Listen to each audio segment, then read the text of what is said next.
Gas prices, as I predicted many moons ago, are going to be $9 per gallon and higher because of what's going on in the current world economy and the world kinetic energy that's being exchanged.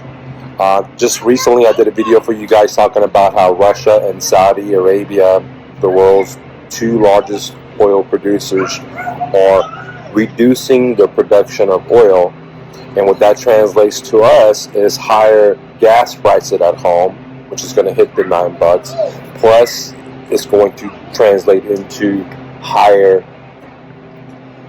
product, food, bicycles, slippers, shoes, anything that's being transported, which is everything, okay? Because when gas prices go up, the cost of homes go up, the cost of nails go up, the cost of food goes up. So all that translates into is higher prices in commodities for us, higher prices in products for us, and higher prices at a grocery store. And I had predicted this back in many moons ago, 2019. I said we're going to have $9 gas prices, and one of the reasons we didn't is because Big Brother in America released his oil reserves, and it dropped the prices of the cost per gallon that we pay here. But now the problem is that America's Big Brother is now buying back the gas to stock up on his reserve while you and me are pumping gas at the gas price. Well, I don't own a car anymore. I cycle everywhere. I'm car free since 20 what was it? It's been like a year. So a year and a half, and I'm loving it, guys, being cycle free. But that's a different story than car free. But the problem is that Big Brother is filling up his fuel reserves while you and I are pumping gas, which is going to increase the price of fuel double. Not the normal way, right? The normal way is just me and you're just pumping, and Big Brother had the reserves. But because Big Brother tried to manipulate and control the prices by dumping his reserves, and now it has to buy in, so there's now two major buyers buying for the same fuel, which all that's going to do is increase the cost of fuel. Now if you add in what's going on in the Middle East with Iran and America stealing Iranian gas tankers and selling them over and over, which makes Iran retaliate and seize other people's, products and goods in the Hamas.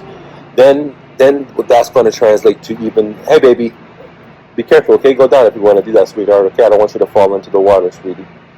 That's going to translate into even higher gas prices above the $9 that I predicted, because we're going to have squeeze happening in three ways. We have Big Brother buying, we have us buying, the consumers, and we're going to have a tightening of oil supplies coming through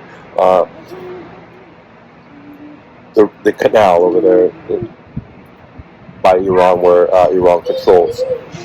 So all that translates into higher prices, aka inflation.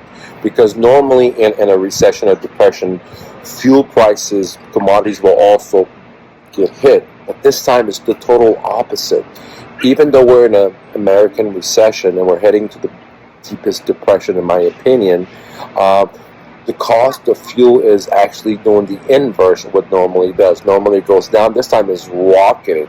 And this is why I say we're going to have the greatest depression that America's ever seen, because instead of fuel prices going down, they're rocketing up, which is now going to make the cost of everything even rocket up on top of this already rocketing up because of inflation, okay, because of all the money printing, because of all the wars that we have waged. And because the U.S. is the world reserve currency, all the other countries in the world are facing the same exact problem that we're facing, but they're facing it at the hyperinflation. For example, if you look at Turkey, if you look at so many other countries, second and third world countries they pay higher than we pay because we're the world reserve currency. So when we print and we get a 10% inflation here at home, some other countries are getting 100% inflation, 200% inflation, okay? And we see countries go belly up, okay? Like Sri Lanka and so on and so on. So what's coming here is a lot of pain. What they're not telling you on the media is the total truth of what's going on with the kinetic energy in Europe They're not telling you the truth of what's going on with the fuel. They put a fuel ban where, embargo, and it looks like we're winning, but it's not. We can see the price of rocketing. So that,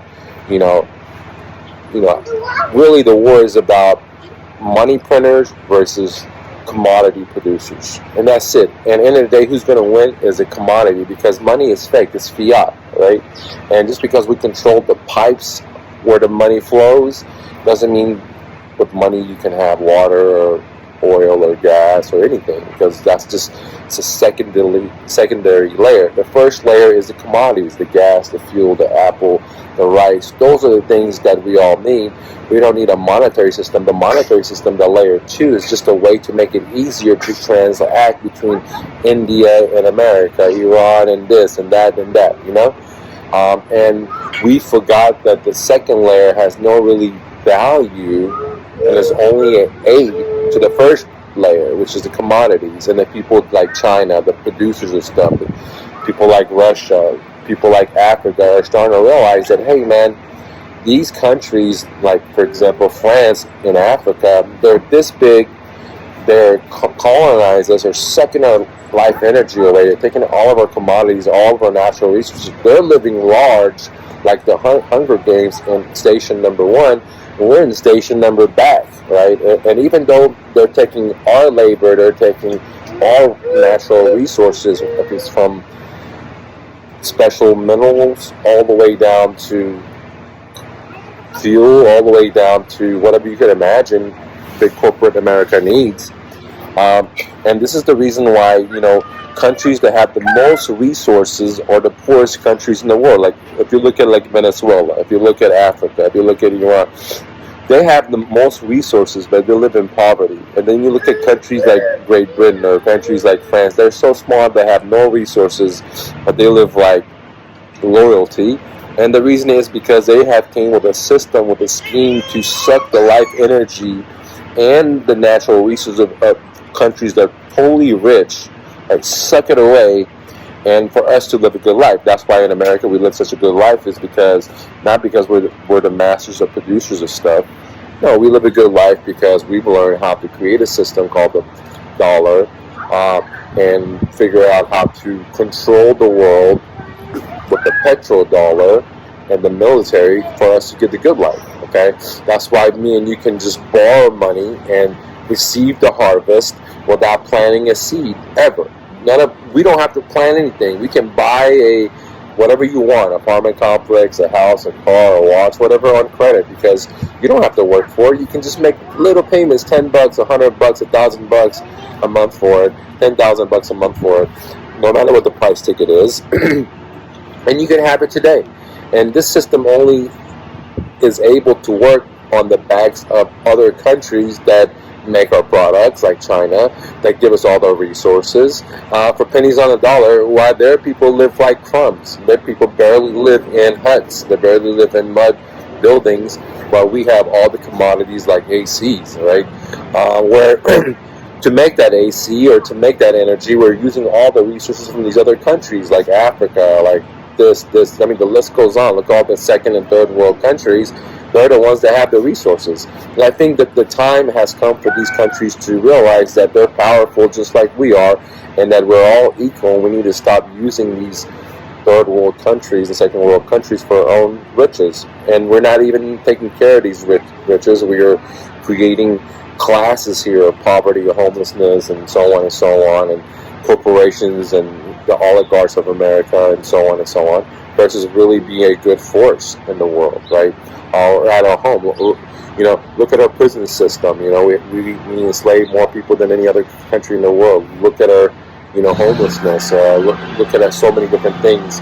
And if we're the richest country, then instead of putting the money into wars, we should put it into our own people, and then we should mirror that to other countries so they can have a good life too. But no, we haven't. We've used the dollar as a weapon. We've used our military as a weapon.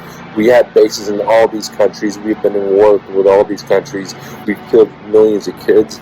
We enslaved this. I mean, these are not, fairy tales or fictions or make-believe. Just look at the the Native Americans that we slaughtered as American government, the Holocaust we caused here in America. That's not in any of our history books, and then no one even talks about it. Okay, but we do talk about what Germany did. We need to look at what we did.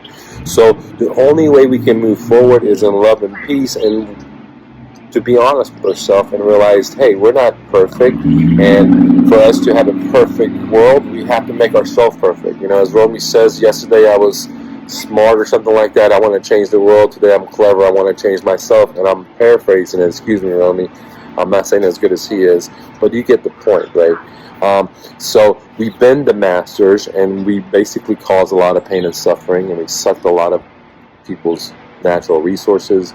And I think many of the countries are starting to realize what's going on, and you know, that's why we're having a change that we are having now, because our bullying and our NATO-led America bullying and our overthrowing countries, coups in countries all over the world, you know, it came to a point where people are like, hey, you know, we need a different system. And I don't think the different system is by having another government fiat currency. I think the different system is by two things. Bitcoin, the people's money, which is decentralized, separated from the government, or something like Bitcoin that's even better, that's decentralized, separate from the state, and or we need, you know, a gold-backed cryptocurrency. A gold-backed cryptocurrency, because that's the people's money. Again, it needs to be decentralized. It needs to be uncensorable. You know, you can't have just a few elites like MasterCards and Visas and Bank of Americas and Wells Fargo's, the custodians of it. It needs to have everyday people somehow be custodians, like mining it or something, right?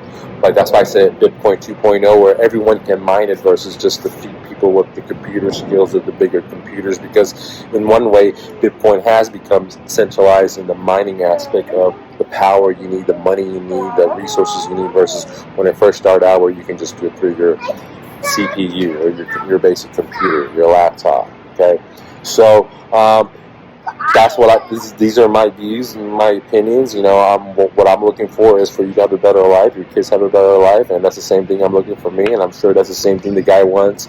Habibi in India and in Pakistan and in Saudi Arabia and Taiwan and Africa. I think they all want the same exact thing, and I'm pretty sure we all want the same exact thing for our kids, and we want a better life, and none of it includes war.